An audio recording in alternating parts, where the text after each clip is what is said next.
Hello guys, आप सभी को मेरा गुड मॉर्निंग और स्वागत है आप सभी का उत्थान परिवार में। तो गाइज अपन पढ़ रहे थे 12th एग्रीकल्चर का फर्स्ट लेसन सस्य विज्ञान मृदा एवं बीज। उसमें हमने काफ़ी टॉपिक्स क्लियर कर लिए थे, जैसे सस्य विज्ञान का महत्व क्या है, क्षेत्र क्या है, ये हमने डिस्कस कर लिया था। उसके बाद में हमने देखा था मृदा उर्वरता को देखा था, उसको प्रभावित करने वाले कारक कौन कौन से थे वो डिस्कस कर लिए थे। नेक्स्ट हमने देखा था मृदा उत्पादकता क्या होती है, उसको प्रभावित करने वाले जो फैक्टर है वो कौन कौन से होते हैं वो भी हमने डिस्कस कर लिया था। फिर नेक्स्ट देखा था मृदा उर्वरता और उत्पादकता को प्रभावित करने वाले जो फैक्टर है वो भी हमने डिस्कस कर लिए थे। फिर हमारा नेक्स्ट टॉपिक आया था मृदा क्षरण एवं संरक्षण, जो आज बिल्कुल फिनिश हो जाएगा। आज इसका लास्ट पॉइंट है। मृदा क्षरण के बारे में हमने पहले वाले वीडियो में देख लिए थे, उसके लिंक हमने डिस्क्रिप्शन में दे रखे हैं, वहां से आप देख सकते हो गाइज।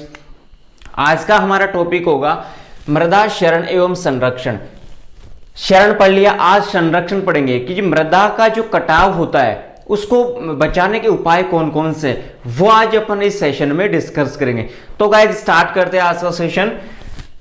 एक तो है जल चरण होता है गाइस, सभी को पता है। एक तो कौन सा होता है, एक तो जल चरण होता है और एक वायु चरण होता है। तो पहला अपन पढ़ेंगे वाटर इरेशन। वाटर इरेशन। अब वाटर इरेशन के संरक्षण की जो विधियां हैं वो अपन पहले डिस्कस करेंगे। अब इसको अपन डिफाइन किस रूप में करेंगे, इसकी जो विधियां हैं, मेथड है, इसको प्रभावित या फिर कह सकते हैं कि इसको रोकने की विधियां। मैं इसको दोबारा से लिख देता हूं, जलीय क्षरण को रोकने की विधियां। जलीय क्षरण को रोकने की विधियां।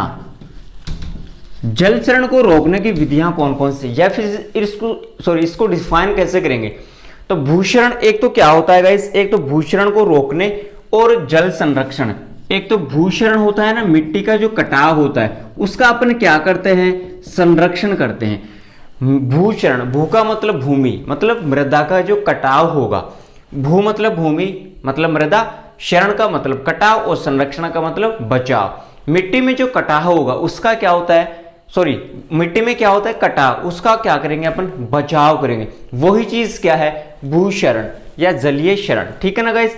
अब इसमें कुछ विधियां हैं, इसमें कुछ मेथड है, वो प्रमुख दो विधियां हैं। और वो कौन सी है गाइस, जलीय क्षरण को रोकने की विधियों में मुख्यतः दो विधियां। एक तो है गाइस, फर्स्ट की बात करें सस्य या सस्यात्मक विधियां। फर्स्ट तो कौन सी है, सस्यात्मक विधियां। ठीक है, फर्स्ट तो कौन सी हो गई, सस्यात्मक विधियां, और दूसरी है मृदा संरक्षण की यांत्रिक विधि। दूसरी कौन सी हो गई, ये तो इसका मेथड हो गया। पहली विधि कौन सी है, पहली तो है जैविक विधि। पहली तो कौन सी हो गई, जैविक विधि हो गई, और सेकंड हो गई यांत्रिक विधि। तो गए जलीय संरक्षण की जो मुख्य विधियां हैं वो कौन सी है, पहली तो है जैविक विधि, बायोलॉजिकल मेथड। इसे इंग्लिश में क्या कहते हैं, बायोलॉजिकल मेथड, और इसको क्या कहते हैं इंग्लिश में, फिजिकल मेथड। तो इस क्वेश्चन में आंसर है जैविक विधि, मतलब कृषि से संबंधित जो क्रियाएं की जाएंगी वो तो किस में आएंगी, जैविक में। और यंत्रों से जो क्रियाएं की जाएंगी कृषि में, खेती में, वो कौन सी होगी, यांत्रिक विधि। यांत्रिक मतलब यंत्र काम में लेंगे, और जैविक मतलब कृषि से संबंधित जो क्रियाएं होती है वो अपन लेंगे। अब जैविक विधि में भी पहली है सस्यात्मक विधि। जैविक विधि में भी पहली कौन सी है, सस्यात्मक विधि। अब सस्यात्मक विधि है, इसमें काफी सारी है। कौन कौन सी है, सस्यात्मक को क्या कहते हैं, सस्यात्मक एग्रोनॉमिकल मेथड। ठीक है ना गाइस। अब सस्यात्मक में भी अलग अलग विधियां हैं जो कि मोस्ट इंपोर्टेंट है गाइस, और यहां से छोटा क्वेश्चन बनता है। जेट आईसर बीएचयू की लेवल का भी यहां से क्वेश्चन बनता है, मोस्ट इंपोर्टेंट है। बिल्कुल बढ़िया तरीके से समझने की कोशिश करना। तो सबसे पहले है गाइस सस्यात्मक विधियों में समोच्च खेती। सबसे पहला कौन सा है, समोच्च खेती। अब गाइस इसको इंग्लिश में आप बिल्कुल याद रखना, इसको इंग्लिश में याद करना बेहद जरूरी है, क्योंकि काफी बार क्या होता है हिंदी में ना देकर आपको सीधा इंग्लिश में ये वर्ड दे देगा। तो समूचे खेती को क्या कहते हैं, कंटूर फार्मिंग। Contour farming. यह आपको याद होना चाहिए, मोस्ट इंपोर्टेंट है, बारी बारी से कह रहा हूं। समोच्च खेती को इंग्लिश में भी ध्यान रखना, कंटूर फार्मिंग। डायरेक्ट आपको यह दे देगा कि कंटूर फार्मिंग क्या होता है। तो देखिएगा समोच्च खेती, समोच्च का मतलब होता है जो ढलान वाले क्षेत्र होते हैं ना, ढलान वाले क्षेत्र, वहां पर जुताई करना। एक तो इसके विपरीत, लगभग ये बात हमने 2 से 3 वीडियो में कर ली कि ढलान के विपरीत खेती करनी चाहिए या फिर उसके समांतर खेती करनी चाहिए। तो गाइस इसमें क्या होता है, इसके क्या करनी चाहिए, ढलान के विपरीत खेती करनी चाहिए। क्या करनी चाहिए गाइस, विपरीत खेती करनी चाहिए। विपरीत खेती करने से क्या होगा, अब जो वर्षा का पानी आएगा वो यहां पर रुक जाएगा, फिर थोड़ा यदि प्रेशर दाब लगता है तो फिर थोड़ा सा नीचे आ जाएगा, लेकिन एक साथ नहीं आएगा। क्या नहीं होगा, एक साथ नहीं आएगा। एक साथ आएगा तो क्या होगा, कटाव अधिक होगा मृदा का। इसलिए जुताई यदि इसके विपरीत करते हैं ना तो मृदा का कटाव क्या होता है, कम होता है, और पानी का दबाव भी क्या लगेगा, कम लगेगा।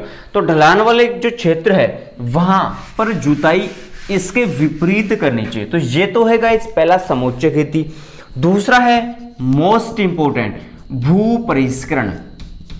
और भू परिष्करण को इंग्लिश में कहते हैं टिलेज। मोस्ट इंपोर्टेंट है गाइस, काफी बार एग्जाम में ये शब्द आपको दे देगा और पूछ लेगा टिलेज क्या है। तो गाइस भू परिष्करण, तो भू का मतलब होता है भूमि, भू का मतलब भूमि और परिष्करण का मतलब क्रियाएं। मृदा के अंदर या भूमि के अंदर जो कृषि से संबंधित जो क्रियाएं की जाती है वो कौन सी है, भू परिष्करण। इनसे फायदा क्या होगा, जैसे मृदा की संरचना बिगड़ी हुई है, यदि खराब हो गई तो मृदा की जो सोइल स्ट्रक्चर वो क्या हो जाएगी, अच्छी हो जाएगी। तो भू परिष्करण क्रियाओं से क्या होगा, एक तो मृदा की संरचना क्या होगी, उसमें सुधार हो गया, मृदा की संरचना में क्या हो गया, सुधार हो गया। और यहां पर क्या होगा, पानी का कटाव कम होगा। गहरी यदि जुताई अपन बिल्कुल अच्छे लेवल से करेंगे तो कटाव भी क्या होगा, कम होगा। तो सेकंड क्या है, भू परिष्करण, भूमि में की जाने वाली क्रियाएं जिससे मृदा की संरचना में सुधार होता है और मृदा का कटाव भी क्या होता है, कम होता है। और इसे इंग्लिश में क्या कहते हैं, टिलेज कहते हैं। ठीक है गाइस, थर्ड है इसमें भू परिष्करण के बाद में पलवार, मोस्ट इंपोर्टेंट, और इसको इंग्लिश में कहते हैं मल्चिंग। गाइस फिर बारी बारी से कह रहा हूं, इनके शब्दों को इंग्लिश और हिंदी दोनों में याद रखना। समोच्च खेती को कहते हैं कंटूर फार्मिंग, भू परिष्करण को कहते हैं टिलेज, पलवार को कहते हैं मल्चिंग। तो गाइस सीधा सीधा ध्यान रखना, पलवार का मतलब होता है ढकना। पलवार का मतलब क्या होता है, ढकना। अब ढकेंगे किसको, खेत को। मान लीजिए ये खेत है, ये खेत है, इस खेत को संपूर्ण रूप से ढक दिया, ठीक है ना, ऊपर से क्या कर दिया, ढक दिया। अब ढकेंगे किससे, या तो घास फूस से या फिर कुछ पॉलीथीन वगैरह से क्या कर देंगे। मान लीजिए फसल के कुछ अवशेष, डंठल वगैरह हो गई, घास वगैरह हो गई, कुछ पॉलीथीन वगैरह हो गई, उनसे क्या कर देंगे, संपूर्ण खेत को ढक देंगे। उससे फायदा क्या होगा, जब वर्षा होगी तो वर्षा की जब बूंदें गिरेंगी, जब पानी गिरेगा तो डायरेक्टली उसका जो लिंक है वो किससे नहीं होगा, मृदा से नहीं होगा। पहले किससे हो जाएगा, क्योंकि अपन ने क्या बिछा दिया, ऊपर बिछावन बिछा दिया, इसलिए डायरेक्ट जो जल का जो संपर्क है वो मृदा से ना होकर बिछावन से होगा। किससे होगा, बिछावन से होगा। और यदि बिछावन से यदि इसका कनेक्ट हो गया तो मृदा का क्षरण है वो क्या होगा, कम से कम होगा, पानी का कटाव मृदा में कम होगा, या मृदा का कटाव क्या होगा, पानी में कम से कम होगा, और यहाँ पर जल क्षरण क्या हो जाएगा, कम हो जाएगा। तो पलवार का मतलब होता है ढकना, और इसे इंग्लिश में क्या कहते हैं, मल्चिंग। तो मल्चिंग का मतलब होता है संपूर्ण खेत को ढकना। ढकने से फायदा क्या होगा, जल क्षरण को क्या होगा, कम से कम होगा। ठीक है ना गाइज। 4 है इसमें फसल चक्र, फसल चक्र, crop rotation, crop rotation, crop rotation. तो सभी को पता होगा गाइस फसल चक्र क्या होता है, फसलों को हेर फेर कर बोना। एक निश्चित समय या निश्चित अवधि में निश्चित फसल को हेर फेर कर बोना, वही क्या है, फसल चक्र है, फसलों को हेर फेर कर बोना। और फसल चक्र में यहां से क्वेश्चन बनता है कि फसल चक्र में किन फसलों को सम्मिलित किया जाता है। तो फसल चक्र में दलहनी फसलों को सम्मिलित किया जाता है। दलहनी फसलों को ही सम्मिलित क्यों करते हैं गाइज, क्योंकि दलहनी फसलों की जड़ों में क्या होता है, राइजोबियम बैक्टीरिया होता है जो नाइट्रोजन स्थिरीकरण का कार्य करता है। राइजोबियम जीवाणु कहां पर होता है, इनकी जड़ों में उपस्थित होता है, गांठ के रूप में उपस्थित होता है, जो नाइट्रोजन स्थिरीकरण का कार्य करता है और लाभदायक जीवाणु का निर्माण करता है। और वो जीवाणु भूमि को कैसे बनाएंगे, उपजाऊपन बनाएंगे, या कहें कि कार्बनिक पदार्थ की मात्रा क्या हो जाएगी, बढ़ जाएगी। तो ये हो गया गाइस फसल चक्र। और इसका लास्ट पॉइंट है पट्टियों में फसल बोना। पट्टियों में फसल बोना, पट्टियों में फसल बोना। पट्टियों में फसल कैसे गई? मान लीजिए फॉर एग्जांपल यहां पर देखिए आज सामने ये है, अब पट्टियों में फसल यूं लगाएंगे, ये पट्टी लगा दी, अब बीच बीच में यहां पर क्या कर देते हैं, छोटी छोटी फसल और लगा देंगे। क्या करेंगे? छोटी छोटी फसल और लगा देंगे, तो भूमि क्या हो जाएगी? पूर्ण रूप से ढक जाएगी। क्या हो जाएगी? पूर्ण रूप से ढक जाएगी। अब जब बारिश होगी तो वही प्रेशर पानी का नहीं पड़ेगा, जैसे यहां पर था पलवार और मल्चिंग में। सेम प्रोसेस किसमें है? पट्टियों में फसल बोना। तो ये हुई गाइस फर्स्ट जैविक विधि। जैविक विधि में थी सस्यात्मक विधि, सस्यात्मक विधि में हो गई समोच्च खेती, समोच्च खेती को इंग्लिश में कंटूर फार्मिंग कहते हैं। भूपरिष्करण हो गया, इसको टिलेज कहते हैं। फिर पलवार को मल्चिंग कहते हैं। फसल चक्र हो गया और लास्ट में पट्टियों में फसल बोना। तो ये थी सस्यात्मक विधि। तो गाइस जैविक विधि में सस्यात्मक विधि को हमने देख लिया। अब सेकंड विधि है इसमें घास संबंधी उपाय। सेकंड कौन सी है? घास संबंधी उपाय। अब घास को अपन इंग्लिश में क्या कहते हैं? ग्रास। क्या कहते हैं? ग्रास। तो गाइस घास संबंधी उपाय क्या होगा? मान लीजिए ये खेत है, ठीक है ना, ये खेत है और खेत में हमने लगाया फसल। खेत में क्या लगाई? फसल लगाई। अब फसल चक्कर के रूप में अपनाते हैं यहां पर क्या लेंगे? फसल चक्कर लेंगे। क्या लेंगे? फसल चक्कर। और फसल चक्र में अपन क्या करते हैं गाइस? क्या लेंगे यहां पर? फसल चक्र ले लिया। अब फसल चक्र में दलहनी फसलों को लेते हैं, ये सभी को पता है। फसल चक्र में यहां अपने शामिल किया घासों को। किसको शामिल किया? घासों को। तो गाइस एक तो क्वेश्चन बनता है कि घास के अध्ययन को क्या कहते हैं? तो एग्रोस्टोलॉजी लिख सकते हो। घासों के अध्ययन को क्या कहते हैं? एग्रोस्टोलॉजी। अब लॉजी आ गया तो किस भाषा का शब्द है? ग्रीक भाषा का। तो फसल चक्र में यहां पर किन फसलों को सम्मिलित किया? घास को सम्मिलित किया। और इनके अध्ययन को क्या कहते हैं? Ley farming. मोस्ट इंपोर्टेंट है गाइस, ले फार्मिंग। क्वेश्चन आता है कि ले फार्मिंग क्या है? तो ले फार्मिंग है कि फसल चक्र में घास को सम्मिलित करना, उसे क्या कहते हैं? Ley farming. इससे मदद किस में मिलेगी? मृदा के संरक्षण में मदद मिलेगी। यहां पर जल का कटाव क्या होगा? कम से कम होगा। तो यह है गाइस घास संबंधी उपाय। फसल चक्र में किनको सम्मिलित करते हैं? घासों को सम्मिलित करते हैं। घासों के अध्ययन को एग्रोस्टोलॉजी कहते हैं। एग्रोस्टोलॉजी किस भाषा का शब्द है? ग्रीक भाषा का शब्द है। और इसे क्या कहते हैं? Ley farming. लास्ट है इसका वृक्षारोपण, प्लांटेशन करेंगे। तो गाइस वृक्षारोपण क्यों करेंगे? प्लांटेशन क्यों करेंगे? प्लांटेशन, तो मान लीजिए ये खेत है, ये क्या है? खेत है। खेत में हमने क्या लगाए? घना जंगल लगा दिया, बहुत सारे पेड़ लगा दिए। अब बहुत सारे पेड़ लगाने से फायदा क्या होगा? जब बारिश होगी, वही लॉजिक यहाँ पर काम करेगा। बारिश होगी तो बारिश की जब बूंदे मृदा के संपर्क में ना आकर पहले किसके संपर्क में आएगी? पौधों की पत्तियों के संपर्क में आएगी। फिर पौधों की पत्तियों के संपर्क में आने से बूंदों की जो गति थी वो क्या हो गई? कम हो गई। गति कम हो गई तो जब मृदा पर इसकी बूंदे गिरेंगी तो जल क्षरण क्या होगा? कम से कम होगा। इसका मतलब हुआ कि जल क्षरण कम से कम हुआ तो मिट्टी क्या हुई? एक स्थान से दूसरे स्थान पर जाने से रुक गई। तो यह था गए जैविक विधि में मुख्य 3 विधि, सस्यात्मक विधि, घास संबंधी उपाय और वृक्षारोपण। सस्यात्मक में कुछ अलग अलग थी, उसमें मल्चिंग था, फसल चक्र था, टिलेज था, ठीक है ना गाइज। जैविक विधि हो गई। अब सेकंड पढ़ेंगे यहाँ पर यांत्रिक विधि। तो यांत्रिक विधि का मतलब है कि यहाँ पर किसका उपयोग करेंगे? यंत्रों का उपयोग करेंगे। किसका उपयोग करेंगे? यंत्रों का उपयोग करेंगे। सेकंड है गाइज यांत्रिक विधि। सेकंड कौन सी है? यांत्रिक विधि, मैकेनिकल मेथड, ठीक है ना गाइस। यांत्रिक विधि में देखिए अब यांत्रिक विधि में यंत्रों की सहायता से कुछ बनाएंगे। तो पहला है क्यारी या थाला बनाना। क्यारी या थाला बनाना, पहला पॉइंट क्या है? क्यारी या थाला बनाना। अब यहां से मोस्ट इंपोर्टेंट जो क्वेश्चन बनता है ना गाइस, वो बनता है कि क्यारी या थाला किस यंत्र से बनाए जाते हैं? जेट आईसीआर में भी पूछता है। तो गाइस उसका नाम है बेसिन लिस्टर। बेसिन लिस्टर, बेसिन लिस्टर के द्वारा क्यारी और थाले बनाए जाते हैं। मान लीजिए अब जो थाले बनाए जाते हैं वो कैसे बनाए जाते हैं? ऐसे देख लीजिए डायग्राम आप बढ़िया तरीके से, ऐसे बनाए जाते हैं गाइस, ठीक है ना। ये क्या बना दिया मैंने? थाला। अब थालों के बीच में यहां पर क्या लगा देते हैं? पौधे। क्या लगा देते हैं? पौधे। अब इससे फायदा क्या होगा? देखिए यहां से हमने जल छोड़ा। क्या छोड़ा? जल छोड़ा। अब जल छोड़ा तो जल पहले कहां पर भरेगा? इस थाले में भरेगा। कहां पर भरेगा? इस थाले में। अब जब ये थाला संपूर्ण भरेगा उसके बाद कहां जाएगा? इस थाले में जाएगा। अब ये थाला भर गया तो फिर नेक्स्ट में जाएगा। इसका अर्थ क्या हुआ? इसका अर्थ या मीन्स की बात करें तो जल यहां से यहां आया तो जल की गति क्या हो गई, यहां पर कम हो गई, जल की गति क्या हो गई, कम हो गई। फिर यहां से यहां जाएगा तो फिर जल की गति और कम हो गई। इसका मतलब क्या हुआ कि जल क्षरण क्या हो रहा है, कम से कम। तो क्यारी और थाला बनाने से भी हमें क्या फायदा मिलता है, जल क्षरण कम से कम होता है। ठीक है ना गाइस, बहाव की गति क्या हो जाती है, कम हो जाती है। बहाव की गति क्या हो जाती है, कम हो जाती है। तो ये था पहला, क्यारी या थाला बनाना। सेकंड है गाइस अधोभूमि की गहरी जुताई। अधोभूमि की गहरी जुताई। तो गाइस भूमि की गहरी जुताई करने से क्या होता है, गहरी जुताई करने से होता है फायदा कि जब बारिश होती है तो जितना भी पानी बारिश से आएगा उसका संपूर्ण क्या हो जाएगा, लीचिंग हो जाएगा। लीचिंग का मतलब होता है कि पानी का नीचे चले जाना। ठीक है ना, तो संपूर्ण पानी है वो कहां पर चले जाएगा, नीचे चले जाएगा, बिल्कुल नीचे। ठीक है ना, पाताल तो नहीं कह सकते, लेकिन कहां चला जाएगा, नीचे, क्योंकि मिट्टी उसको क्या कर लेगी, अवशोषित कर लेगी।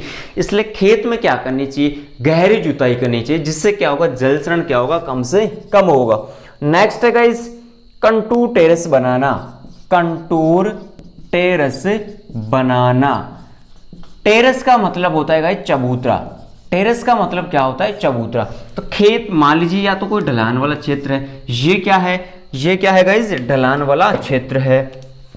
मान लीजिए या तो ढलान वाला क्षेत्र ले लो या फिर एक पर्टिकुलर कोई फील्ड ले लो। अब इसमें क्या होता है, छोटे छोटे चबूतरे बनाए जाते हैं। क्या बनाए जाते हैं, छोटे छोटे चबूतरे बनाए जाते हैं। चबूतरे से फायदा क्या होगा कि जब बारिश होगी, वही एक ही लॉजिक काम करेगा बारिश वाले सभी में। बारिश होगी तो बारिश का पानी यहां पर रुक जाएगा। अब चबूतरा पानी को क्या गया, पानी को रोक लिया, चबूतरे ने पानी को रोक लिया, तो प्रेशर क्या हो गया, कम हो गया। तो वही लॉजिक काम करेगा, सेम जल क्षरण क्या होगा, कम से कम। इसलिए खेत में छोटे छोटे क्या बनाए जाते हैं, चबूतरे। ठीक है ना, खेत में क्या बनाए जाते हैं, छोटे छोटे चबूतरे। फिर कंटूर खाई बनाना। इसके बाद कौन सा है, चौथा, कंटूर खाई बनाना। कंटूर खाई। तो गाइस खाई भी अब क्यों बनाएंगे, कंटूर का मतलब है कि वही ढलान वाले क्षेत्रों में क्या बनाई जाती है, छोटी छोटी खाइयां बनाई जाती है। जैसे चबूतरे बनाती है वैसे क्या बनाई जाती है, खाई, ताकि उन खाइयों में क्या भर जाए, पानी, और पानी का प्रेशर एक साथ नीचे ना आए, और इससे क्या होगा, जल क्षरण कम से कम होगा। तो ये था गई जल क्षरण की विधियां, मुख्यतः सस्यात्मक और मुख्यतः जैविक विधि और यांत्रिक विधि। जैविक विधि में थी क्या, सस्यात्मक घास लगाना और वृक्षारोपण। ठीक है, सस्यात्मक में फिर अलग अलग थे, मल्चिंग हुआ, पलवार कह सकते हैं, टिलेज हुआ, भूपरिष्करण, फसल चक्र हुआ। फिर हमने देखा यांत्रिक में अधोभूमि की गहराई। ठीक है, कंटूर टेरेस बनाया, क्यारी या थाला बनाया। क्यारी या थाला किससे बनाए, बेसिन लिस्टर से बनाए। तो ये तो हमने बात की जल क्षरण को रोकने के उपाय। नेक्स्ट अपन बात करेंगे वायु क्षरण को रोकने के उपाय। सेकंड कौन सा है गाइस, वायु क्षरण। वायु क्षरण के संरक्षण की विधियां, वायु क्षरण के संरक्षण की विधियां। अब वायु क्षरण जो होता है ना गाइस, वायु क्षरण किन किन क्रियाओं के माध्यम से होता है, उनका क्या करेंगे, संरक्षण करेंगे, बचाव करेंगे, उपाय करेंगे। तो सबसे पहले यहां पर बात करें कृषि क्रियाएं। तो सभी को पता है कि जो कृषि क्रियाएं, वही बात आ गई, गहरी जुताई करेंगे। ठीक है ना, क्या करेंगे, गहरी जुताई करेंगे। गहरी जुताई करने से क्या होगा, मृदा के कण तितर बितर नहीं होंगे, सीधी सी बात है। या फिर बात करें कि मृदा में क्या करेंगे, अधिक से अधिक ऑर्गेनिक मैटर, कार्बनिक पदार्थ का उपयोग करेंगे, खाद अधिक से अधिक डालेंगे। खाद डालने से क्या फायदा होगा, जो मिट्टी के कण हैं आपस में जुड़ जाएंगे, और आपस में जुड़ जाएंगे तो चाहे फिर कितनी हवा चले, कण एक स्थान से दूसरे स्थान पर नहीं जाएगा। तो कृषि क्रियाएं अपनाते हैं। इसका मतलब हुआ कि कार्बनिक खादों का क्या करते हैं, इसमें अधिक से अधिक उपयोग करते हैं। हरी खाद का उपयोग कर सकते हैं। ठीक है ना गाइस, वर्मी कंपोस्ट हुई, इसके अलावा गोबर की खाद हुई, जिससे फार्म यार्ड क्या कहते हैं, मैन्यूर कहते हैं।